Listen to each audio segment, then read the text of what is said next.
Salut, c'est Philippe, GPM Caraïbes. Vous êtes à Saint-François en Guadeloupe, il fait toujours aussi beau. Je suis ici pour vous donner quelques conseils sur la pratique du jet, sur la position qu'on doit avoir, etc., qu'on soit seul ou à deux. Alors, pour commencer, pour faire simple, quand on est seul, moi je suggère toujours d'avoir les jambes dans cette position-là. Ici, avec les pieds en extension, ça vous permet simplement de pouvoir amortir. Tout dépend de l'endroit où vous faites du jet, mais la plupart du temps vous trouverez quelques vagues. Alors si la mer est calme, que vous ayez les pieds comme ça ou comme ça, c'est pas un souci.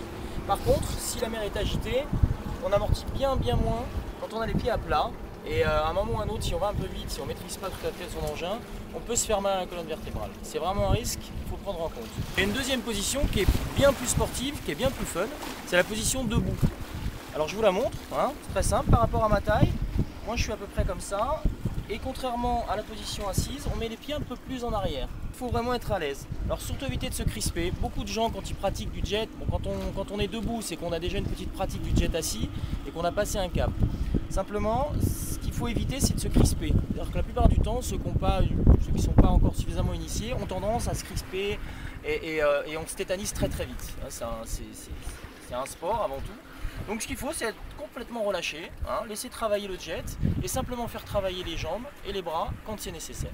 Donc voilà la position, toute simple.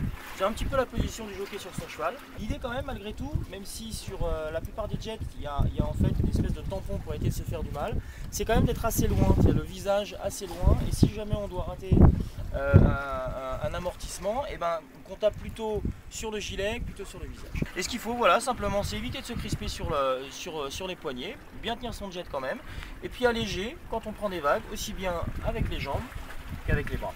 Forcément, le lendemain, vous aurez un peu mal partout, mais bon, ce sera un souvenir qui vous restera d'ici.